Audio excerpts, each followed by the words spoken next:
Hey guys, it's me Levon, Loaded Operator 7, and today I'm in my workshop slash carport slash trailer house slash my junkyard. It's actually kind of I've actually organized it quite a bit. This is where my little baby chickens were. They're now outside and about, no heat lamp, no nothing. And this is what I wanted to show you guys. This is it's my MS460. That right there is an animal. This is a monster of a chainsaw. I'm gonna put it up here so you can look at it. This is 77 cc's of unbelievable madness, which I am now happy I did not buy the 90cc monster that I thought, oh, I'm gonna get the 90cc. Yeah, I'm gonna get the 90cc. I was gonna get a 90cc Husqvarna, and the salesman surely was talking to me. And oh yeah, it's a great saw. Blah blah blah. And then I talked to my buddy, who is on the Axeman logging show, the Peel crew, Mike Peel. He owns the Peel company, and they're in a town or two over from me.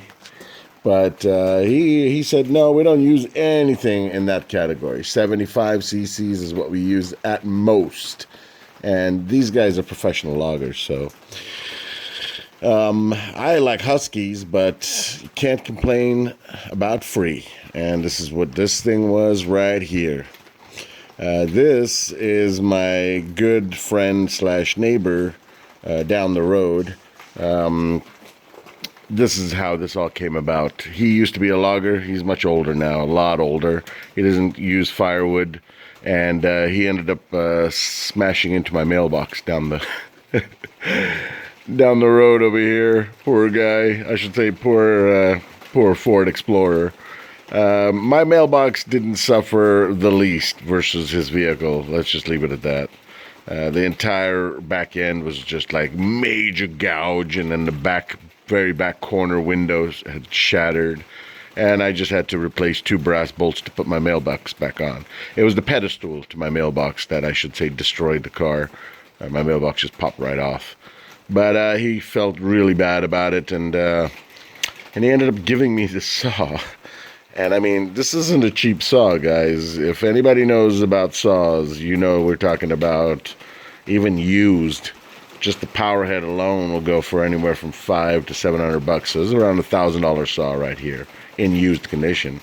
But I mean, it's beautifully used condition. The guy used to clean it all the time, and a little bit of rust there. Mind you, the guy's in his 70s, and he's not, out there taking care of everything every day and stuff. But even though this thing started up like a champion, and when I saw it last at his house, which was not that long ago, I'm sure the last time he started it, it started up right away on a cold start. It started up right away. And again, I'm not promoting anything. I like Husqvarnas, to be honest with you, but I can't complain about a free. And on top of that, this is a beautiful saw. 77cc engine, 32-inch bar, and nothing will stop this saw from running. So there's the danger of that as well. This saw will not stop, in the sense that if that end kicks back up at you, you are pretty much SOL. Unless you're wearing a lot of protective gear, you're going to be screwed big time. So it's not a toy. Even my little Husqvarna, I wouldn't say is a toy. That's a 350cc saw. I wouldn't let my wife run that saw. So I've seen that thing kick back too. So no chainsaw is anything you want to be playing around with. Always have protective gear on. And I might not do that in all my videos, but that's just me. I totally recommend you wear the chaps that'll stop the blade from spinning. It's basically woven nylon that if that thing digs into your leg, it's going to basically stop that chain from spinning. And I'm actually wearing a pair of pants that is a prime example of that. You see this? You see that? Those little, the tractor and the POW? That is covering a big old gash underneath there. You can see it, right? It starts right there and goes all the way over there. That was my 50cc chainsaw. Yep, That's right. And I kid you not, I don't know how I was able to stop the blade. Like, I picked the blade up, it chewed through my pants, and these are insulated pants. So it chewed through my pants and my insulation, and it didn't even touch my skin. Like, no blood, not even a scratch. And I was amazed at that. I was like, whoa. And you can guarantee I'm going to be wearing chainsaw chaps when I'm running this bad boy. And on top of that, I'm also going to get the helmet and the full face shield and all of that.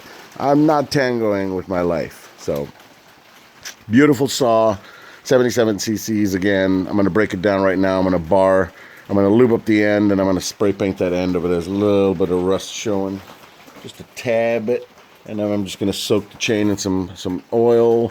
And yeah, I'm just going to go through it, clean it up, and then put it through the test. You'll see future videos on this bad boy. I mean, this thing is a monster. I saw him running it, and this guy is a lot bigger than me. And I mean, it was taking him for a ride. So he was cutting through some fairly big things as well. So now I won't be afraid when I get a shipment from Mike. When he brings a huge shipment of the really big round stuff, I wouldn't be worried about cutting.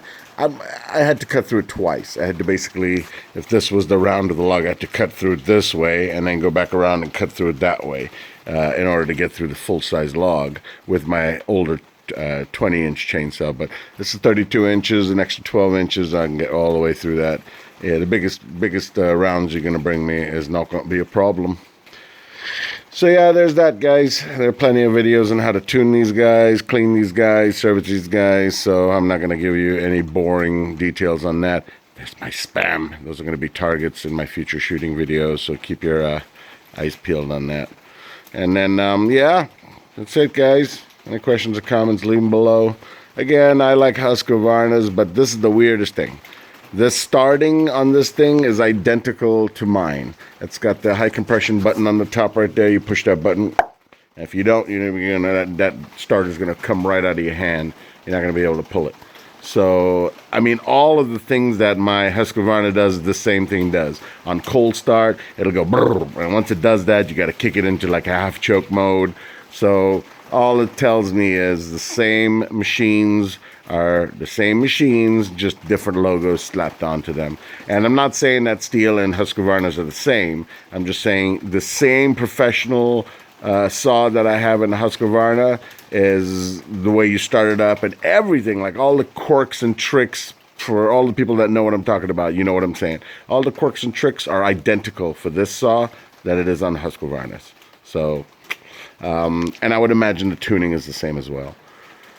So yeah, questions or comments, guys, leave it below, and I'm looking forward to this. And again, I just put a couple pallets. I'm starting to clean up my shop. I'm going to actually completely evacuate the shop, and I'm going to take all the shelving and everything down, and I'm going to pour a concrete slab on the base. I'm tired of this whole gravel schmack. And then I'm going to hook up my wood stove, and I'm going to build some double doors for the front over there, and I'm going to have a real workshop here instead of having this open front in the workshop. Which I really don't mind. It's not a big deal, but I don't like the moisture content coming in, as you can see right here. Look at this. This is on my trailer. There's a lot of moisture. And that's how my TV zapped out. I had a TV in here, and apparently the moisture got to it, and it didn't turn on ever again. But yeah, get those projects getting on the way there. But beautiful saw, guys. Love you guys. Questions, comments, leave them below. Talk to you later. Bye.